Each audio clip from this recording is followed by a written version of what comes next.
Negara Indonesia adalah negara kepulauan yang terdiri dari ribuan pulau dengan luas wilayah mencapai 1.905 juta kilometer persegi dari Sabang sampai Merauke. Di bulan Agustus ini Indonesia merayakan hari kemerdekaannya, tepatnya pada tanggal 17 Agustus. Dulu pada tahun 1945 saat proklamasi dikumandangkan, apakah kalian tidak pernah bertanya-tanya bagaimana kabar proklamasi kemerdekaan Indonesia bias sampai dan menyebar ke seluruh wilayah Indonesia yang sangat luas itu? Apalagi pada saat proklamasi kemerdekaan Indonesia, teknologi informasi belum semodern sekarang. Bagaimana masyarakat tahu kalau Indonesia sudah merdeka waktu itu? Mari kita bahas bersama Matra Mantik. Sebelum lanjut ke pembahasan, jangan lupa nyalakan lonceng biar tidak ketinggalan info-info menarik dari Matra Mantik. Dan jangan lupa juga buat like, komen, subscribe, dan share ke teman-teman kamu biar teman-temanmu juga tidak ketinggalan informasi yang menarik dari Matra Mantik. Kita flashback ke tahun 1945. Di Indonesia sendiri media informasi sangat terbatas, hanya radio dan surat kabar saja. Televisi sebenarnya sudah ada, tetapi masih belum masuk ke Indonesia. Jadi penyebaran informasi sangat lambat pada waktu itu. Terkadang informasi tersebut bisa sampai berhari-hari bahkan berbulan-bulan baru tersampaikan kepada masyarakat. Jadi bagaimana bisa tahu bahwa Indonesia telah merdeka pada waktu itu? Apalagi masyarakat yang berada di desa-desa, jangankan radio, surat kabar pun jarang ada yang masuk. Selang 2 jam dari proklamasi dikumandangkan di Jakarta, pada waktu itu penyebaran berita proklamasi kemerdekaan Indonesia pertama kali diberitakan oleh FWUS melalui stasiun Radio Domei. Stasiun itu adalah stasiun radio yang dibentuk oleh Jepang. Pada saat berita tersebut disiarkan, Jepang langsung menutup stasiun Radio Domei, tetapi berita tetap sampai di sebagian wilayah Indonesia. Karena telegram sempat dikirim ke kantor cabang stasiun Radio Domei di wilayah lain. Sehingga meski stasiun radio ditutup, para pewarta sangat cerdik dalam menyiarkan berita lewat pamflet-pamflet, poster yang ditempel di fasilitas umum, kereta api, kendaraan umum, dan lain-lain. Juga dari media surat kabar yang sangat cepat untuk bertindak. Seperti halnya Suara Asia yang terbit di Surabaya dan Cahaya yang terbit di Bandung adalah surat kabar pertama yang menyiarkan berita proklamasi kemerdekaan Indonesia. Suara Asia menerbitkan berita proklamasi kemerdekaan Indonesia pada 18 Agustus 1945. Meski kondisi waktu itu Jepang melarang agar media tidak memuat tentang pergerakan, apalagi proklamasi kemerdekaan. Namun para pemuda yang berjuang lewat pers seperti Adam Malik, Sayuti Melik, Sultan Syahrir, BM Diah, Ki Hajar Dewantara, kemudian Otto Iskandar Dinata, G.S.S. Jeratulangi, Iwan Kusuma Sumantri terus menyebarkan peristiwa bersejarah bangsa Indonesia tersebut. Hampir seluruh harian di Jawa pada penerbitannya 20 Agustus 1945 memuat berita proklamasi kemerdekaan dan Undang-Undang Dasar Negara Republik Indonesia. Kita akan mulai dari penyebaran berita di Jawa. Siaran radio dari Jakarta diterima di berbagai daerah di Jawa, misalnya di Surakarta, Cirebon, Surabaya, Malang, Madiun, Semarang, dan lain sebagainya. Berita yang sudah diterima tersebut kemudian disiarkan melalui radio di wilayah masing-masing dan dari mulut ke mulut. Untuk mengelabui Jepang, terkadang siaran radio juga menggunakan bahasa daerah, seperti di Surabaya, pewarta menggunakan bahasa Madura untuk menyampaikan berita, karena Jepang tidak mengerti bahasa Madura. Penyebaran berita proklamasi di beberapa daerah juga dilakukan dalam kegiatan keagamaan. Misalnya dengan dilakukan setelah sholat berjamaah, seperti yang terjadi di daerah Bekasi. Berita proklamasi juga disebarkan oleh Ki Hajar Dewantara dan guru-guru taman siswa yang dilakukan dengan pawai sepeda mengelilingi Yogyakarta. Penyebaran di Sumatera. Titik mula penyebaran berita proklamasi kemerdekaan di Sumatera adalah kota Bukit Tinggi. Kala itu pegawai kantor berita Domei, Ahmad Basya, mendengar beritanya di malam hari. Hampir bersamaan seorang pegawai di kantor radio Padangsu juga mengetahui berita tersebut. Di Pekanbaru ada 2 orang yang bertugas, yakni Saari dan Aswar Apin. Mereka baru mengetahui teks lengkap proklamasi pada tanggal 30 Agustus 1945. Teks tersebut dibawa oleh 3 anggota Gyugun, yakni Mansruddin, Nurauf, dan Rajab. Sementara di Palembang, berita dibawakan oleh Mr. T.M. Hasan, Dr. Muhammad Amir, dan Mr. Abbas pada tanggal 24 Agustus 1945.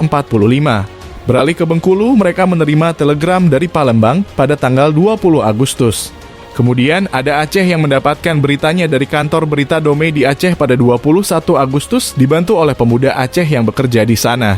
Sementara itu, Jambi lebih dulu mendapatkan beritanya melalui telepon dari Insinyur Sudarsono, pemimpin buruh di pertambangan minyak Jambi.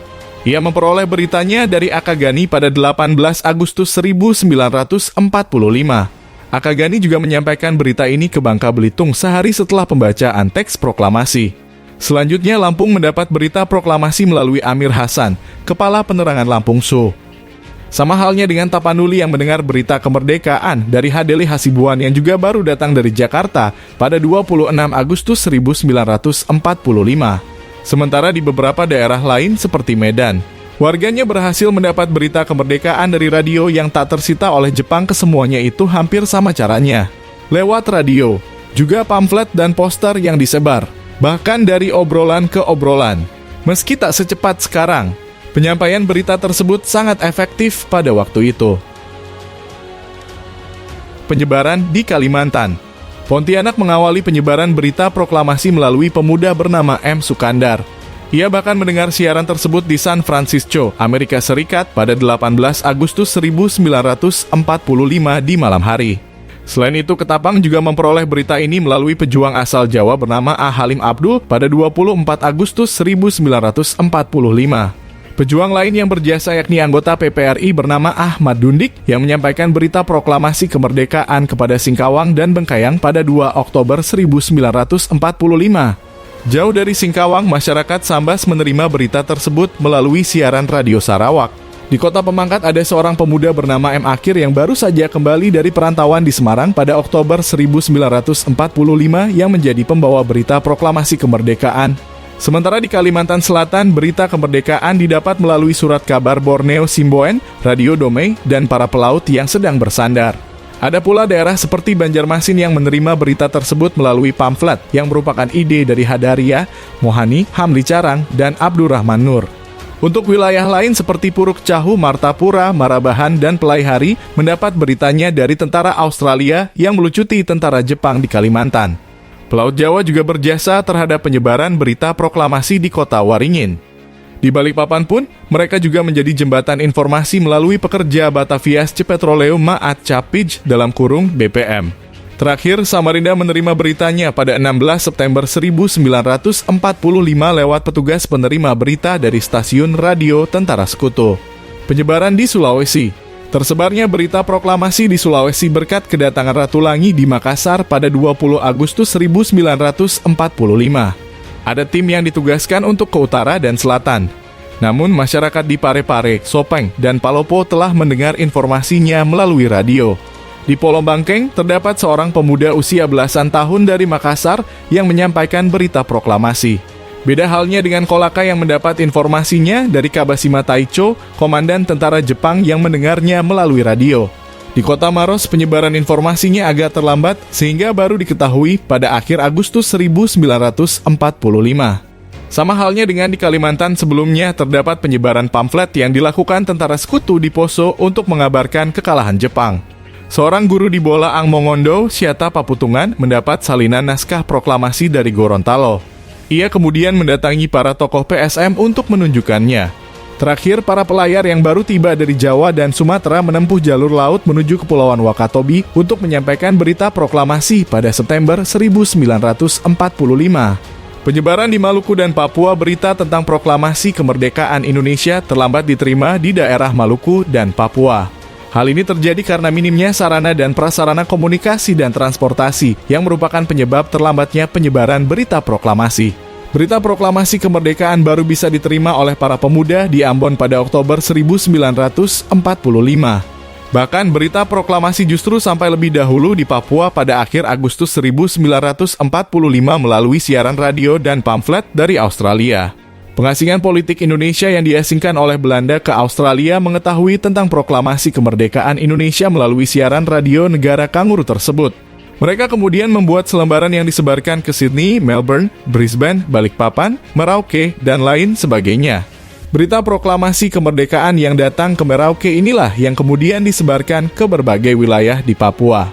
Terakhir, Sunda Kecil, Bali, dan Nusa Tenggara. Berita proklamasi kemerdekaan Indonesia pertama kali diterima di Bali oleh para pemuda dan kelompok elite melalui suara radio pada 17 Agustus 1945. Selain itu, I Gusti Ketut Puja yang menjadi anggota PPKI juga turut membawa berita tersebut setelah kembali dari Jakarta. Ia mengumumkan secara resmi berita tersebut pada 23 Agustus 1945 yang kemudian disebarkan melalui kurir ke Kupang di akhir Agustus 1945. Lalu, berita tersebut dapat sampai ke Pulau Sumbawa pada 2 September 1945. Berita proklamasi kemerdekaan tidak langsung sampai ke masyarakat karena memang ada keterbatasan media kala itu. Tetapi kabar baik tersebut tetap sampai meski memerlukan waktu berhari-hari. Itulah penyebaran berita proklamasi kemerdekaan Indonesia di berbagai daerah. Terima kasih telah menonton video ini sampai selesai, dan jangan lupa untuk like, share, komen, dan subscribe ya.